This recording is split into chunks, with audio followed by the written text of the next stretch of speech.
everyone, and welcome to the next episode of Iconic Insights Season 2. So today we have a very special guest, Stephen Daly from the Fruition Group.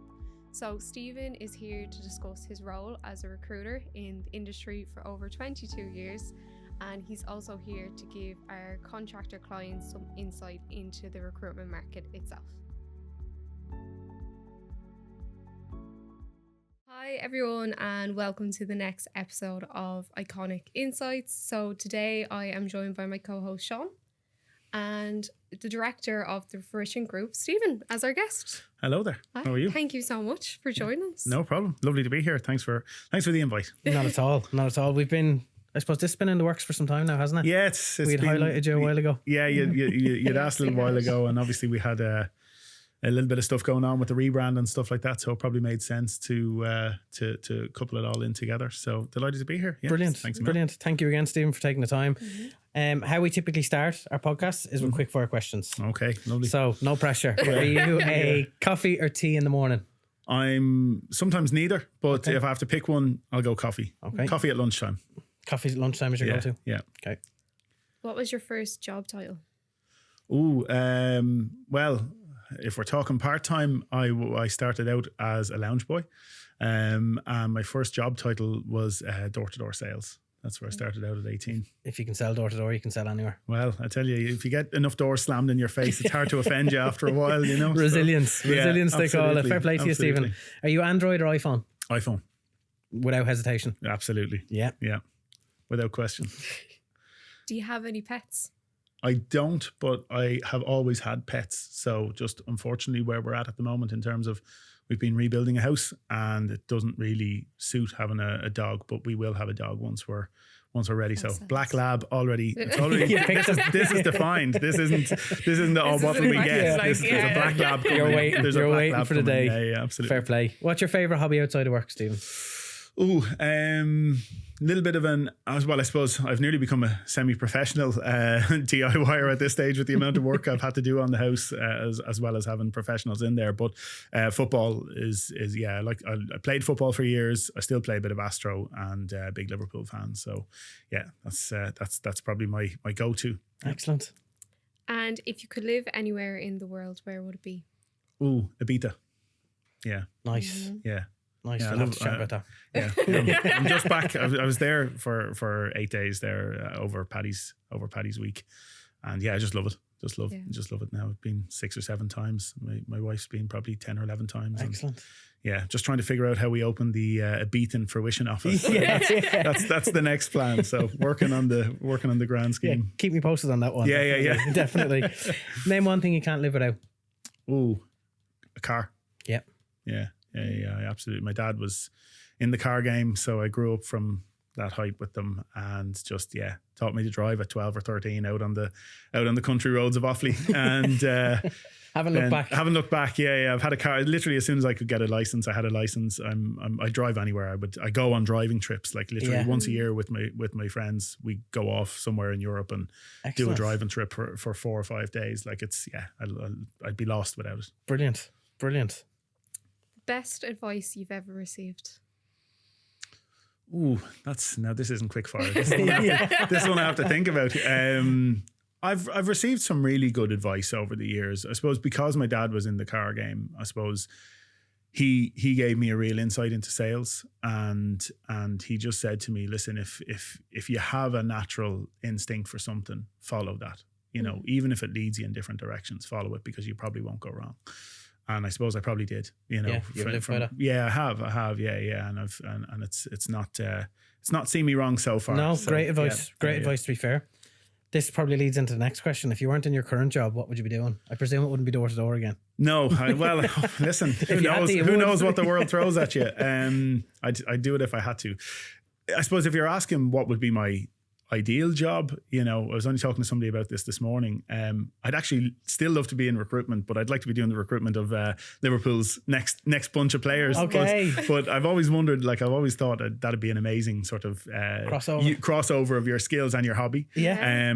But if I was to pick something now completely outside of it, I think I might go towards carpentry, like just just some sort of, if I was able to step away, you know, from what I'm doing now, maybe towards carpentry or something like that, something with my hands. I've spent so many years sort of engaged with people and at the desk and on the phone. I love being able to switch off from that and just get into something. Like, you know, I do go in and just mess around, and and it's a great excuse to buy loads of tools as well, you know. And my wife keeps looking at me going, another thing, how have we got so much Makita stuff all the time? What's this thing? Like, what's that thing? I'm like, oh, don't worry about that. That's just, you saw that before. Yeah. I don't know yet, but I'm going to find out. Yeah. I have to learn how to use half them, you know. I love it though. You like seeing the end result, obviously, of, you know, a couple of hours to yourself and working on something. It's a great way to switch off. I find it's kind of nearly meditative in terms of just going in. I had a little workshop, and I will have again now with the work we're doing at the minute in the garage, and that's just lovely to go in there and just tip away. So I like to have a go at anything, you know. I'll get stuck in and probably make a mess of it, but learn for the next time. I try and go at it. It's the effort that counts. Fair play. So, top item on your bucket list? Ooh, I've done a few of them, which is lovely. Probably the next one is a hot air balloon. Okay. Yeah. My top one was, the top item on my bucket list was to score a goal at Anfield. And I played a match there against the Liverpool professionals, and I scored a goal into the Kop end. That's unbelievable. So that was one, like, that was the top one. And I managed it. It just came about by chance, by being involved in a podcast and then getting to know other people who were running the Anfield Legends stuff at Anfield, and I got the chance to play 45 minutes and scored. So that's unbelievable. Just being on the same pitch with the likes of Jan Moby and Patrick Berger and John Aldridge and loads of others, Phil Neal. And people you grew up watching. Absolutely. Like, there was loads of them, and for some reason John Bishop was there as well. Playing for them, but hey, that was it. That's unbelievable. But hot air balloon, I'd love to. Turkey is Kappa. Is that where you kind of? That's one of the places. I've looked at a few different places of where to do it. So every time I look at it, I go, oh, maybe somewhere else. I just keep putting it off, and I don't know whether that's nerves, truthfully, or whether it's I'm trying to find the perfect hot air balloon. I need to just get up in one. You know what I mean? So it'll happen, no doubt about eventually. That. Are you an early bird or a night owl? Ooh, I'm probably naturally an early bird, but I fight it. So what I do is I stay up late and then I can't get up early, or I wake up anyway. No coffee. No, and it's a weird one. Coffee doesn't have that effect on me. Like I can drink coffee late at night and go straight to bed, or if I wake up in the morning, I don't need a coffee to get me going. But no, anybody who knows me knows that timekeeping is not my number one trait. So if I say I'm an early bird and people are watching this, they are. But I am, like, if we go out or if I'm up late, I'll still wake up early. So we don't want anyone. But then getting me out the door is the hard part. We don't want anyone calling you out in the comments now. They can do that privately. No. Last one then, Shauna. Do you think you could win a game show? Ooh, as my team will know, I do love an old table quiz. That's probably, I like the element of picking a good group to be with and everybody having a bit of knowledge. I think I'd have a decent go with it, but I don't know. Listen, it's all about the questions that land on the day, isn't it? Or whatever the game show might be. I like game shows. I like the idea. Choose one. What would you choose? What game show? Yeah. Would you be kind of a cube? Would you be more of a... I might be more of a Who Wants to Be a Millionaire type person. General knowledge type stuff coming up. And The Chase, that was something. Maybe? Pardon? The Chase? Yeah, maybe. I know that's more modern. I don't watch the game shows anymore, really. I've seen The Chase over a few times, but yeah, my dad used to always watch Who Wants to Be a Millionaire. So if I came into my mum and dad's house to see them or whatever else, it was the evening time, there'd be an old rerun of Chris Tarrant on the telly, and me and him would be sat on the couch there going, guessing. Oh yeah, we were right, you know, and so competition is rife. No, brilliant. Stephen, that's quick fire wrapped up. Thank you very much. No, not so quick fire in terms. No, it never is when I'm answering stuff. It was I can quicker promise than me you. anyway. No, I don't think it was on you, to be fair. It's them questions. They're hard to answer, like you say, off the top of your head, but it does give our viewers and our listeners a great kind of background into who you are. Now, I suppose what we want to try and move on to is a little bit more about your background and your role at what was Eolas, which is now obviously the Fruition Group. Yes. Yeah. Just recently rebranded. So for 25 years we've been Eolas Recruitment, and purchased by or acquired by a PE firm, Erisbeg, an Irish indigenous PE firm at the start of 2023. Okay. So we were founded by Vincent Flynn originally. He was with us for 24 years, and he decided it was time to, sort of move on to the next chapter of his life, which he was more than entitled to do after building a successful business. Absolutely. And Erspeg bought us, and over the space of the next 9-10 months, they acquired another business in the UK called Fruition. Okay. And another IT firm with offices in Leeds and Manchester. Brilliant. And they had an IT consultancy business as well. And then over the next period of time, as we were working together at a board level, we're looking at it going, okay, it makes sense for us to have collaboration here and unity in the brand and stuff like that. So we stepped out the IT consultancy piece, and that was rebranded into Eolas in the UK, and they're going from strength to strength. And then we looked at the name. What are we going to do? How are we going to go about it? And really, truthfully, as great a brand as Eolas had and a reputation as Eolas had, it probably doesn't travel internationally. People struggle with the old Eolas name. It's Eolas or Eolas or whatever else. And if you're looking to rebrand something, the first thing you don't want to create is confusion around the actual name. Absolutely. So we were looking, do you rebrand both businesses, the UK and Ireland? Probably doesn't make sense to lose the reputation that's been built up in the UK as well. So we decided Fruition Group was the way to go. So it's been really good. It's nice. It's a fresh brand. It gives us a good reason to get out and talk to candidates and clients alike, and sort of spread the word. And we've lots coming down the track as well over the next little while, which is exciting. To bring those two companies together and turn them into one and grow them and stuff like that. Absolutely, no doubt they will either. Kind of leads us into the next question. That database of candidates is going to be quite wide with 22 years in IT and business change experience. Yeah. It's a good. We've built a good database over the years, and that probably comes down to reputation. Absolutely. Especially when contracting is our predominant piece. Obviously we do a huge amount on permanent recruitment as well, but the contracting piece is where our real capability is, and I think we're very strong in that area compared to competitors. And again, not to take away from the permanent side, obviously, because we wouldn't have much engagement with the permanent side, but definitely where, from our perspective, the reputation of Eolas is so strong, is in the contract space, so strong. Yeah, and we've been lucky, I suppose. Peter, who's a director of the business, and myself and others over the years have built up a really strong client base. And those clients we've been able to work with for 5, 10, 15 years. Which is incredible in its own sense. It is. And they I believe, get a really good service from us, but we get a lot of loyalty from them as well. And that in turn creates this dynamic where you become, I suppose they can depend on you, so they have a project coming on, or they're stuck, somebody's gone out unexpectedly and they've a BAU piece that needs to be looked at. They know if they pick up the phone to Fruition, we will ultimately be able to understand their business. We'll be able to understand the type of environment they have and where this person's going to slot in, because it's not just about a skill set fit. People think it is with contracting, but a lot of the time it's about cultural fit as well. Absolutely. I think that's massively undervalued, to be honest, as to how important that piece is. Yeah, it is, because, you can have the greatest developer, but if their approach and their way of working doesn't fit in with the company that they're going to work in, then it's going to create conflict. It's going to create an environment. And clients are paying a hefty price to bring in a contractor because they want somebody who can hit the ground running and integrate seamlessly. And if they're not able to do that, it's our job to make sure that the people we put in front of them are matching both the cultural and the skill set piece. And I think that's what we're very strong at. Absolutely, no doubt about it. Would you say that's one of probably the key insights you've learned from working with contractors over the years?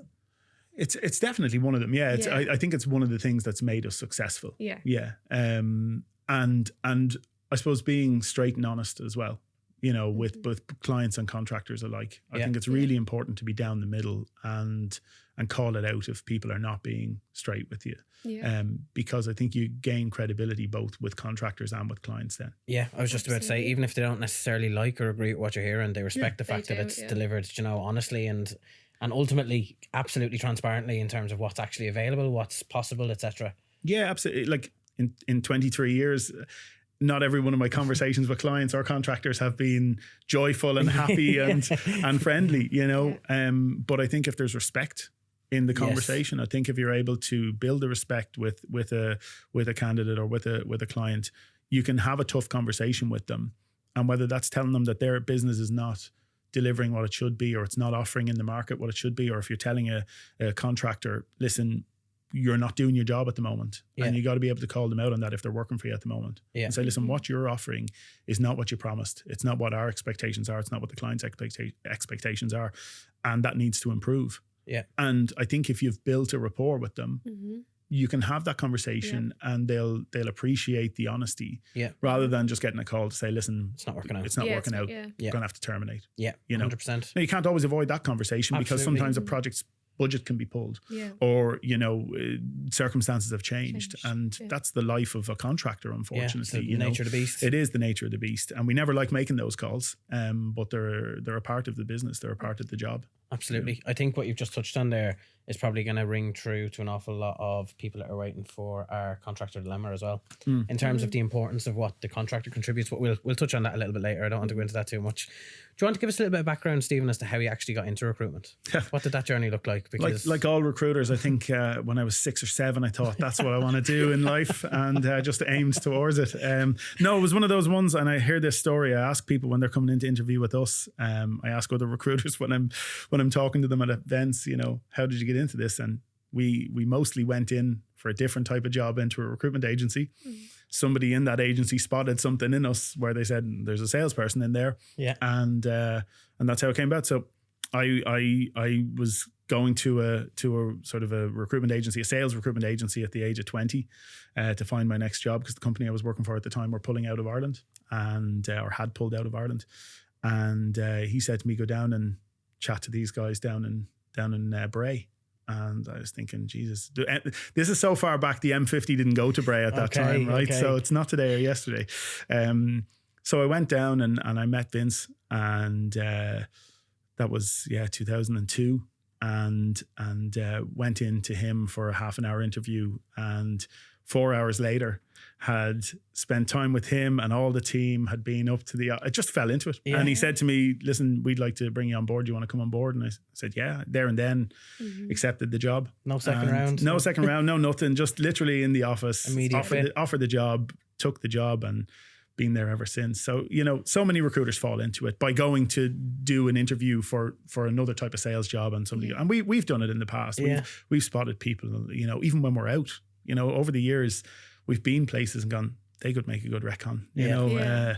Maybe we'll have a chat with them and see what their situation is, you know, and that's the way it happens, I think. You develop an knack for it. I tell you, what you've said is that obviously it's quite common for recruiters to fall into recruitment. It is. It's not common for recruiters to be in the same place for 22, 23 years. It's not, and I have to, I suppose, give a shout out to the ERF as well, because they, over the last few years, have put in place a degree program now for recruiters.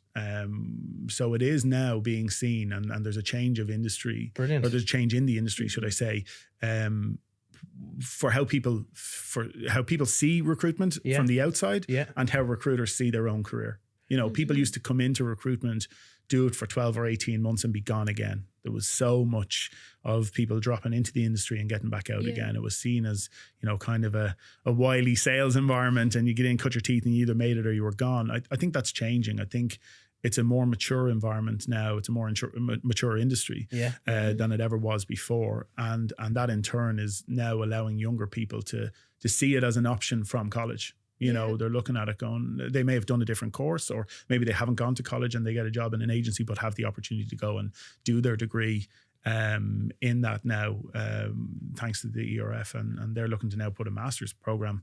I sound like I'm a salesman for that now as well, but it is. But I can appreciate that our industry is being looked after and being sort of invested in by people who care about it, and that's really impressive. 100%. We had Ger on, and in fairness, getting that passion from Ger, one of the conversations we had was like, you know, it's the energy she brings even now in terms of She never tenure stops. there. Never. And I don't think she ever will. To No, be fair it's a to her. testament to her, in fairness to You her. know, and the team in the background. I was just going to obviously, say as well. the people behind the scenes as well. That's who I deal with a lot. Obviously, I see Ger at the different things and stuff like that. And I've joined the committee for this year coming.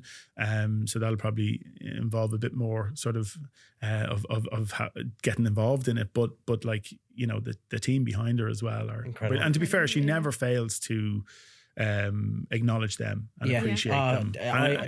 I really respect that about any ERF event you're at, to be fair. But I'm not even talking about the awards ceremonies. I'm talking about being at a committee meeting. And she's still appreciating what they do in the background. So that's nice to see. Yeah, it is. It's definitely just part of the culture. The one thing I suppose that stood out to me there, Stephen, when you were saying that is, as much as we've had the conversation with her, and you know, we think it's brilliant in terms of it obviously being a degree, the one aspect that I'd never actually kind of shown my own perspective on was, how will that impact college graduates that are coming out and, you know, starting their career? It must have a massive impact, like you say. Yeah, I think so. And I think it just adds credibility to recruitment as a career, you know, and an industry. And I think that's really important because I think if we're to change the narrative about what people think of recruiters, and let's be honest, lots of people have lots of views on recruiters. You know, we're the best in the world sometimes until someone gets a job, and then they don't want to hear from us again until they need us again. And listen, that's the nature of the industry. But I suppose what we try, and a lot of other agencies these days try and do, is focus on the consultant piece of it. It's not just about getting you your next job. It's also about building a relationship where we can help you. You know, I have lots of people who I've known over the years will come to me, and they may not be working through me at the moment, but they'll still give me a shout and say, listen, I'm looking for a rate increase, or I'm looking to change my roles if they're in a permanent role, or clients coming to me and asking, listen, this is where I'm at the minute. What would your advice be, or where's the market at? And that's where you bring in the consultant piece. You actually start helping and offering additional capability and additional benefits to the relationship that you have with people. And that makes a difference. You know, that makes a difference in them feeling it's not just a transactional relationship, because it can be very transactional. It can be, you send me CV, I send you spec, you get job. You know what I mean? It's boom, boom, boom. So then there's an element to it where it's not about that. It's about let's look at your career. Let's look at, and this might be a job that's paying 20% more, but are you actually going to be happy in it? Does it suit you where it's based? Does it actually match your values, or does it match your ambitions, or whatever it might be? And they're all important things as part of the larger career path that you want to go on. You know? I think that really shows like kind of the expectation of what you think a recruiter's role is versus what it actually entails, like all this consultancy and guidance and on your career in the background. Well, someone is definitely going to make a career out of it. And I think, again, going back to the point I made earlier in terms of your database being big, I'd nearly reword that now to your phone book, because database sounds a little bit colder than what it is, obviously. Because like, if you've got people that are ringing you that aren't actually actively working with you right now, and you know, that's how you build a network. That's why I personally believe Eolas Fruition has done so well over the last 22 years. Yeah, I think you're right. I think so much more of my, you know, sort of engagement is done off my mobile phone than it is from our database. And that doesn't mean that obviously we're not utilizing the database, but my point is the relationship has been built up to the point where somebody feels comfortable texting you rather than sending you an email with their CV. It's, hey, I'm looking, what's the situation? Will you give me a buzz? It's that level of comfort. It's that level of engagement. And I think that's key for anybody. That's what we would be saying to all of our guys in the team. You know, we want people building that type of relationship. Rather than sort of a transactional relationship. Yeah, I think so. It's definitely learnings there for anyone that's either in the ERF program now or thinking about the ERF program, as to how they can I suppose, hit the ground running as well in terms of building up that network and how they can really and make I think impact. Every agency has a different dynamic and how they want to do things. You know, ours is very much to be an expert in our industry, in our own specific field. It's why we've never really stepped too far outside of what we're good at. We didn't want to be a generalist agency. We wanted to have that specialism and that capability that people looked and went, yeah, that's where you go if you want X. And we've brought in a finance division as well. But we felt that was, and that's been running for 18, 19 months now at this stage, and it's going from strength to strength. But that made sense because so many of our clients were in the financial services industry, and so many companies need, you know, finance help. You know what I mean? They can be a struggle to find good, you know, various sort of accountancy or finance type individuals. So it made sense for us with what our client base looked like. to bolt into that on. But Yeah. we're not looking to go into construction recruitment, for Yes. example. It's just it's way too far from what we're good at and what we do. Yeah. No, excellent. And I think moving on, just because we cannot, I don't even know the words to say this, we cannot like not take this opportunity, that's actually it, to ask you for your guidance for our contractor clients Yes. on the recruitment process. So if you had to offer one piece of advice for someone looking for first their next contract or their dream contract, what would be the one piece of advice you would give to a contractor? I think there's a piece around what way you leave your last contract has a huge impact on where you're going with your next one. Okay. So the Irish market's a small market. The IT space within the Irish market is a smaller market again. Okay. And the same with business change, they're interchangeable in that sense. But, if you're looking at how do you give yourself the best opportunity to pick up the next contract, it's the way you engage in the current contract, because reputation is everything. And every single time your CV is going in somewhere to a hiring manager, somebody is saying, anybody know this person? Anybody worked with this person before? Or they know somebody in the place you were last or the place before that, and they're putting in a quick call or a text or whatever it might be, a quick email to say, what's the thoughts on this individual? Yeah. And it's only natural. It's how the Irish do things. We're a networking culture, so the first thing that I would do if I know somebody is look for a bit of and I'll say to them, I'll say, Sean, you were in, XYZ company. I know so-and-so in there. If I call them up, am I going to get a strong, reference on you, or are they going to tell me, all the things you're telling me about your time there? And that's important, so I think that is your best opportunity to build a network and to give yourself the best opportunity. I think also keep yourself relevant. So we can take that piece, and that's important. There's also an element where if you're in tech, you got to keep on moving. So, you see it over the years as banking systems have changed, for example. We just use that, the type of technology being utilized can become stagnant, and big corporates don't always change at the pace that is required for the industry, But on the flip of that, that's a great thing about being a contractor. When you finish up a contract after 6, 12, 18 months, you have an opportunity to go to a new environment that are doing new things. But what you can't do is let it go 3, 4, 5 years without you moving with the times. Yeah. Or else you start to become a niche contractor. Yes. There's some great mainframe programmers out there. Okay. And there's very few of them left because they're all getting old now, or most are, so they become a niche and they become an important skill set, but you're making a choice then, is that where you're going, and is that where you're staying? And it's it's obviously going to get narrower and narrower as time goes on as well. And you're down to core banks and core insurance companies, predominantly for mainframe programming as an example, so you've got to make your decision. Are you going to try and keep with the times? Are you going to continuously progress and add to your capability? Or are you going to become the oracle in that area and make it your business to stay in that space? I think that's brilliant advice. So there's two obviously massive pieces of quality that they can take from that. In terms of the feedback you've given us about what stands out to recruiters and clients, everything from the impact they've obviously had, how long they've been in a contract, how they left that contract. Yeah. Anything else that would stand out to you, just from, I suppose, scanning over a CV? What kind of, I suppose, other factors would you immediately be looking for? One of the first things is the duration, the longevity of contracts. Yeah. If we're being realistic about this, doing it over 20 years, yes, anybody can have a 3-month contract or anybody can have a 6-month contract.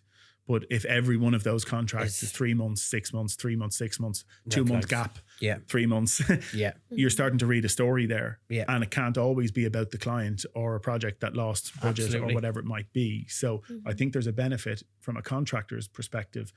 No one's saying you have to go in and spend 5 years in a company. It's great for some people if they can. And there's many companies out there that utilize contractors on a long-term basis like that, because it's a skill set. It's a their capability that they're paying for rather than just an extra set of hands. Yes. But there is the other side whereby you got to be conscious of what your CV and what your career is looking like as you bounce and bounce and bounce. So, you know, Mhm. sometimes you'll get people who are looking to bounce just for 10 or 15 euros extra, you know, but it can actually have a negative impact. Definitely. I'm not saying that everybody shouldn't be pushing to get the best they can. Mhm. But look at the bigger picture as There's well. a balance. Yeah. There's a balance Yeah. to it. And I think, you know, if I see a candidate that's been 18 months, 2 years in a program, finished up, went into the next one, another 18 months or 2 years in reputable companies, they're the ones that you're going to call first. Yeah. Being realistic about it. They're the ones that you'd look at and say, okay, they've got the capability, they've got the experience, but they've also got,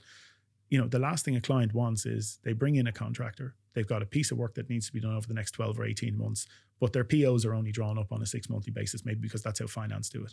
So they can only give a 6 month contract, but they've got a roadmap for 18 months. They're vocalizing that to the contractor and saying, listen, we have the work there, but we can just give a 6 month contract at the moment. That contractor, of course, has the right after 6 months to say, I've done what was contracted and I'm now moving on. But it can leave a sour taste in a client's mouth if after 6 months they're in the middle of a program and somebody's saying, see you later, I've got a tenner extra elsewhere. Yeah. Or holding a gun to their head and saying, listen, I want X now. Or I'm gone. Or I'm gone. Yeah. You know, so I think it's our job to have those conversations at the start. And number one, you're engaging with contractors who have a track record of working with clients over a prolonged period of time. Number two, you have to understand what your client's needs are and what the program and project is that they're undergoing, and understand what the roadmap is for that, and then outline that to the contractor. You know, my conversation with you or you, Shauna, would be, okay, listen, this is an 18-month piece of work. We're all going in with our eyes open at the start. Are you committed to being able to deliver that? You know, are you planning on going to Australia in 6 months? Because if you are, this isn't the contractor for you. And my relationship with my client is really important here. Absolutely. So I can't be in a situation whereby you're potentially damaging that for me, because I'm calling it out with you now at the start. Yeah. So I'm very transparent with clients and contractors alike at the start. Yeah. It's really important to me to have that transparency with them. And I think you gain respect from both parties for that. Definitely. But also, it's much harder for somebody to turn around after 4 or 5 months and say, oh no, listen, I'm heading off. If you've had a very clear and concise conversation with them to say, this is what the roadmap is. Are you bought into it? We're all going in here with our eyes open. That they're the conversations that need to be had with candidates to make sure. Brilliant. Absolutely brilliant. Again, I think the standout point for me there, it kind of goes back to one of the points you mentioned beforehand about it's not just about your skill set. It can't just be about your skill set. The cultural piece has to come into it. But also, like you say, first and foremost, your word, your commitment, your loyalty, all of them things also have to come in to paint that picture for them bigger roles. Yeah, they do. And it can be on the flip side as well. You know, sometimes clients will come to us and say, I've got this piece of work. It's 4 months. That's all it is. Yeah. You know, and I have to say to them, okay, well, we're not promising anything more than that, because contractors will say, well, listen, what's the chance of extension? Yeah. And most of the time I can say to them, yeah, listen, there's a really good chance, because obviously we can't guarantee anything. Nothing's guaranteed, but this client has a track record of extending contractors because they have their POs out over a length of time, but the project is planned to go to 2026 July, you know. Excellent, so I'm talking to somebody and say, yeah, there's probably 15 months left in that now. So there's a good chance if you come in for 6 months, you'll be there. But there's also the piece where on a 4 month contract, you got to be able to say, listen, this is only 4 months. I'm not saying nothing else might come up in that time, or you might go in and do brilliantly and they move you on to a different project because they have other stuff coming along. Yeah. But you got to be fair to the contractor as well, because they might have something else on the go that's 12 months. And they've bills to pay and families or rent or mortgage or whatever it might be. And I think that's where you gain the credibility, by being able to have the conversation on both sides and say to your client, no, listen, we can't. Thankfully, this is not something that my clients want to do or look to do, but I've heard stories about it where they'll offer a 12-month contract to get somebody in and really only have 4 or 5 months worth of work, and then they give the notice. And that's not a nice situation. Yeah. You got to be able to talk to the client and say, no, we're not doing that. Yeah. You know? And like you say, I think the same risk applies to the hiring clients on the back end, like you say, in terms of it being a small market. Yeah. Because you don't want to get that reputation Absolutely from a talent not. perspective either. No. If the talent are looking at your company as somewhere where they might want to work, or Yeah, the Irish market is cyclical, you know, and from that perspective, it'll be a client-driven market at one point, it'll be a candidate-driven market at the next point, you know, and people have long memories, you know, they've good memories, and they talk. Contractors all talk to each other in the same way that clients talk to each other. So, you know, if if you've got a client who's checking out on a contractor and saying, have you worked with them before? The same thing's happening if somebody, oh, well, I worked with, Francesca and she was in this company before. So I'm going to give her a quick shout because I've got this opportunity. What were they like? And did you know this manager? What were they like to work for? Yeah. That conversation's happening on the flip side. It's not just a one-way street. Yeah, 100%. So how you set yourself up, and yet again, that comes back to the consultancy piece where we have to be consultants. We have to help clients because you have to remember the majority of clients, their number one role is not to recruit people. They're hiring managers who are doing their day job and having to hire contractors to supplement their team. Yeah. So that's where we have to come in as a partner and help them with what the market's like, help them with their best approach to hiring the best people. And how are you going to attract the best people? Well, give them exciting work, pay them fairly, and be true to your word in terms of what you're offering them. I think that's key. I think one of the questions we did have was about the negotiation stage as well, and like how you feel about that process, because it could be like a little bit of back and forth, just trying to like rule out all the different terms and everything. But I think the one piece I'm actually really getting from that is like it's just being completely open in the communication between contractor and the client there, and then it's just setting like a happy balance between the mix of two, and everyone just comes out and they're like transparent or like understand what is basically coming down the line with that contract. Yeah, and I think a really open conversation at the start is key. And I mean, when I say the start, I mean at the point you're sending a CV. Yeah. So if lots of contractors will say, we'll come and say, this is the budget of X, this is what the client can do. Well, put me in for that and we can talk to them and see when we get to no. Yeah. No. That's not how this is going. That's not how this process is happening. We need to talk about the rate now, because when I put your CV in front of the client, I'm telling them that I've already negotiated with you. Yeah. And we're going in. And similarly, we try to have it in a situation where we're going to the client because we have the relationship. We're saying, we've already done this for you. This person wanted X. We've got them to Y, which is within your budget now. You don't want a situation where it gets to offer, having done the interviews. Everybody's given up their time. And then either the contractor saying, I want 50 euros a day more, or the client saying, well, actually, can we get them for this? So yet again, that comes down to relationship. That comes down to trust. That comes down to your client knowing that you're doing the best for them, and you're not trying to just get an extra 10, 20, 30 euros on a rate so your margin increases, which is actually, when you think about it, it's actually pittance per day that it would make a difference of. But it's the perception. Yeah, exactly. Yeah. So if you can nail it down with the contractor to say, listen, I want you paid fairly. And sometimes a contractor will come to me and say, I'm looking for X. And I'll say, that's not you're actually being unfair to yourself here. Okay. That's not the current market, because maybe they've been in a permanent position, taken voluntary redundancy or something like that. They want to do some contracting. They're moving into that space now, and they don't really have the knowledge of the market. So what I'll try and say to them is, listen, yes, I'm not going to probably pay you at the highest end of the band because you've never contracted before. You've never been standing on your own 2 feet without the safety blanket of a team around you. You're now Sean Piggott Inc., or Limited. You're in there as your own business ultimately, and your reputation is now what you're building, and that's what's the client is paying for, your capability and your reputation.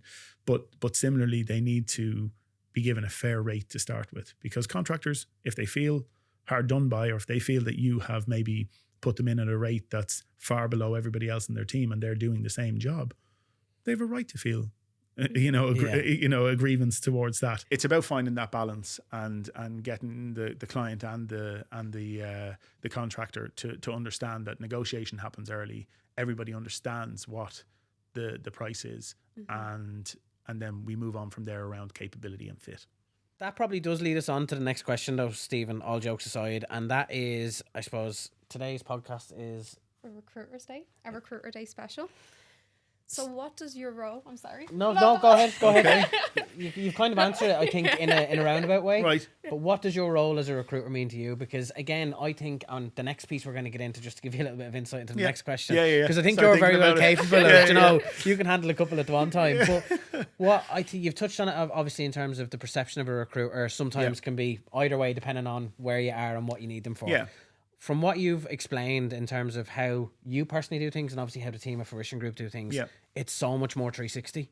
Oh, it is. That's we're full 360 in terms of our approach. You know what I mean? So in terms of when you say 360, you mean 360 as a recruiter? Well, again, excuse my ignorance. That's terminology for whether you're potentially just doing business development or whether you're doing sort of resourcing.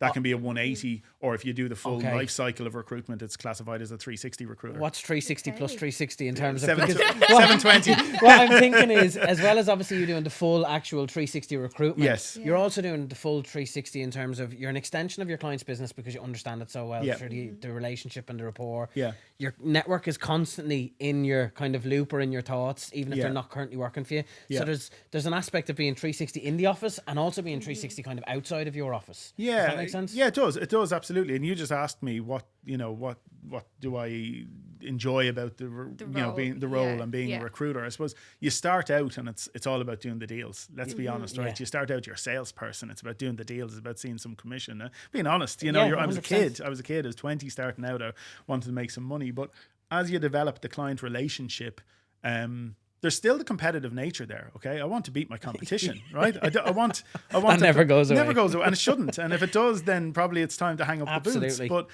But for me, I want to make sure, whether it's me or whether it's our team, I want to make sure Fruition are placing the best candidates consistently over our competitors. That's just the reality of it. That's why we've always had a competitive edge or at least a competitive nature. But similarly, what I love now is the relationships that have been built up, the trust that I have from my clients, the fact that I'm now a problem solver for them. Yeah. And that's what we as a company look to be, so especially with contract recruitment, client has a problem. It's like Ghostbusters, who are you going to call? Stephen Daly. But I had to, sorry. It's fair. But it's kind of like that. It's you develop that relationship to the point whereby if they have an issue, they're picking up the phone to you and saying, listen, I'm busy with 10 other things here. Can you take this problem off my plate, please? Or can you at least help me with it? You've delivered for us in the past. We know and trust each other. Can you help me? Yeah. And the answer is always yes. You know what I mean? The answer is always, or 99% of the time it's yes. And it's being able, with that other 1%, to be able to say no. Yeah, and saying that's not, geez, no, sorry, I can't, or I can have a go with it, but it ain't my speciality, so I'm not promising you anything. So being able to have that sort of differentiation in it, but 99% of the time it's yes, leave it with me, I'll be back to you in X amount of time with some options. I'll send you a couple of people, have a look at them, see am I hitting the mark. If I am, great. If I'm not, we'll talk about it and fix it and go again. Excellent. And over your years of experience, how do you think the perception of recruiters has changed in the industry? I don't know if there was an element of PVC window salesman when I joined. You know what I mean? It was like wide boys and sort of a very male dominated environment. Very sort of get in, be slick, get the job done, get out. You know, it's not about sort of longevity of relationship. It's about just bosh. Yeah. That's very different to what it is now. Yeah. It's the maturity of the industry. Yeah, that's what it is. I'm not saying that recruitment only started a year or two before I came around. Obviously it's been an industry for a long time, but the maturity of the industry in that time has been exceptional. And the fact that people are now treating it like, as I say, myself and Peter are both 23, 24 years in this industry I'm with the one company. Peter's been with two companies, and 23 of probably his 25 years of experience have been with Eolas and now Fruition. Unheard of though. Yeah, it is. But that's probably testament to the environment that we created and the opportunity to learn and earn and be part of that company. And that comes from what's being created before us. So, but nowadays there's an opportunity to have a career in this space, to have the learning and development piece, to have a progression plan, to have, a vision of where you want to go, to do this sort of stuff. Yeah. There was no LinkedIn. There was no podcasts. There was no, you might hear somebody on RTE, Joe Duffy. Yeah. that was about it. You know what I mean? Like you got that one little bit of engagement. If there was a problem in the industry or if there was, massive layoffs at a big company, you might hear somebody from a big recruitment firm being on the national media talking on whatever. Now this opens up an opportunity for, and as younger people come through, they want to be content creators. Yeah. They want to have a voice. They want to be part of it. And recruitment's lapping that up and saying, come and get stuck in and be part of it. So it's great. I love Excellent. it, and I love the fact that it moves along because I learn. And Yeah. there's stuff that I don't have a clue about that I'm picking up, and younger people come into our office and they have an appetite. They have a new way of thinking about stuff. And it ain't all listen to grandpa here, you know what I mean? Back in my day, but there's Yellow a bit of that. pages. There's always a bit of that. You can't help but a bit Yeah. of that. But the point is, there's others that then look at it and say, oh, okay, well, why don't we do it this way? And I go, geez, I never thought about it. Yeah. Okay, let's give it a go. Yeah, Let's see try if it. it works. Yeah. Oh, that's brilliant. Yeah, everybody, this is the way we do it now. You know what I mean? Or this is how we're going to go. But at even it, that's refreshing, Stephen. Do you know Yeah. what I mean? That it's very much, I suppose, there's an open conversation. You have to had be. and- Otherwise you'll die in no time in Yeah. terms of as a business. You got to be open to adapting, or people won't stay. Yeah. People that won't want to stay. Well, I'm coming in here. I'm trying to bring good ideas. I'm trying to bring fresh ideas, and no one wants to listen to it. Yeah. Well, if you don't feel heard, if you don't feel appreciated, why would you stay anywhere? It's one way to kill innovation across the company as Yeah, well, isn't it? of If you course. don't, they don't all have to be implemented, obviously, but No. even in terms of hearing them out and kind of going through them objectively. I say to any of the guys, listen, I'll sit down and agree. I won't always agree with you, but I'll always listen to you. Yeah. Yeah. And then we won't have fallen out at the end of it. You know what I 100%. mean? So it's about that key thing: people feeling listened to, people feeling like they have a voice, and that's a key part of what we try and do in our business. Incredibly modest as always, Stephen. Based on the Some feedback, people might disagree. but based on the feedback that you've given there, in terms of that you felt your, I suppose, start in recruitment was definitely boosted by, I suppose, what had happened before Yep. you had joined the company, etc. Like, in fairness, you've done some hard yards over them 22 years. You've worked extremely tough to build up that kind of client relationship on both sides, not just with candidates but also with contractors. I'm going to take that modesty away a little bit if I can. 2023 Employment Contract Recruiter of the Year. Yeah. It was lovely to be recognised. Any other standout achievements that you would highlight? I suppose they're achievements that are personal to me. So I'm not Yes. I'm not being sort of coy Yeah. in not wanting to mention them, but they're things that won't really apply to other people, or won't, maybe other people won't appreciate them as much as I do personally. Understand. So Yeah. becoming a director of the business after so long was a really nice thing 100%. for me Yeah. and for Peter as well.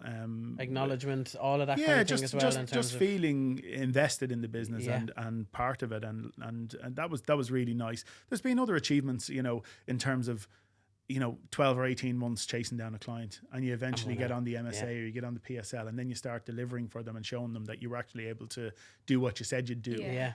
There's that element to there's it. wins every day, obviously, as Yeah. well. Do you know? There's, Yes. Yeah. Yeah, absolutely. So that's a key part of it. That would be one, but like the recruiter of the year was nice because we hadn't been in the ERF for a period of time. We rejoined, and then to be quite quickly recognized yeah. was lovely. And Was lovely. deservedly as well. But also, I've watched other colleagues of mine perform equally as strong or stronger in the past and not be in a position to gain that recognition. Yeah. So I appreciate that, and I've learned a lot from the people I worked with, especially as I was coming up.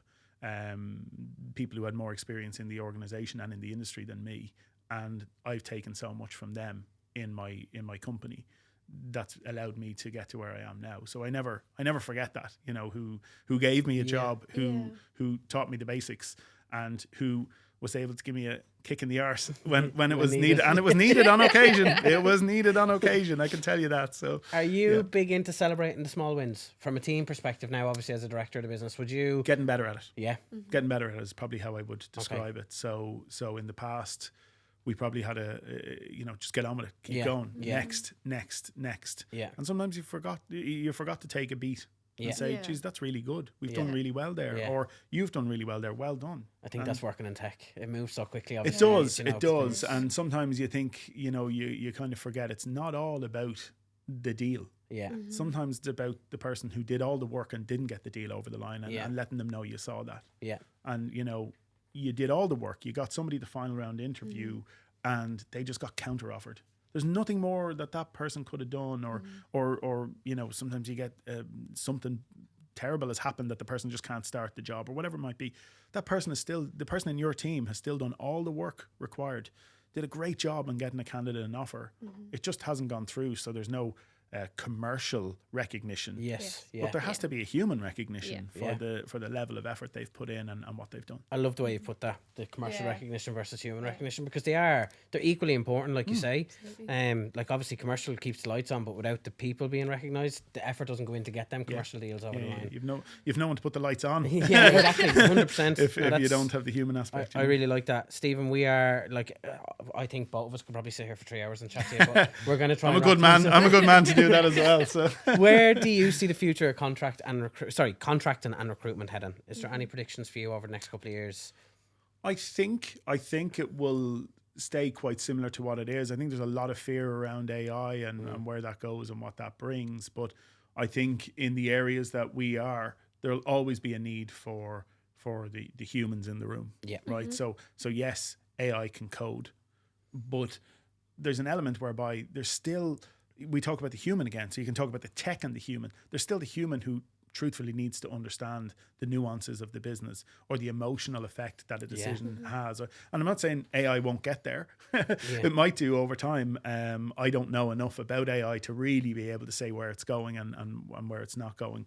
I think utilizing AI to be more efficient and to be smarter is the key. Yeah.